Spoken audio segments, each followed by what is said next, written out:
এই ব্লগটা দেখলে বুঝবে প্ল্যান করলেও লাইফ নিজের মতো টুইস্ট দিয়েই দেয়, তো স্কিপ না করে দেখতে থাকো। মর্নিং শিফট থেকে ফিরে আমি তাড়াতাড়ি রেডি হয়ে বেরিয়ে পড়লাম সমাপ্তির বাড়ির দিকে, কারণ অনেকটাই দূর।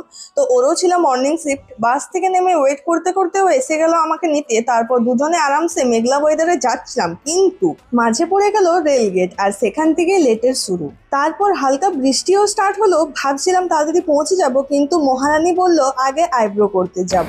কি আর করার, আমিও বললাম ঠিক আছে করে নে, ঘুরতে যাব, করতে তো হবেই। দেন ওখান থেকে বেরোতেই বৃষ্টি এত জোরে শুরু হয়ে গেছিল, দুজনেই একটু ভিজেও গেলাম হালকা করে। ফাইনালি বাড়ি পৌঁছে আমরা ফ্রেশ হয়ে নিলাম। আচ্ছা, কোথায় ঘুরতে যাব সেটা কি গেস করতে পারছো তোমরা? গেস করতে পারলে কমেন্টে অবশ্যই জানিও, দেখি কে কে ঠিক বলতে পারো। রাতে দেখলাম আমাদের শেফ ফুল বিজি, ঝাল ঝাল চিকেন বানাচ্ছে। সত্যি বলছি, টেস্টটা কিন্তু নেক্সট লেভেল ছিল।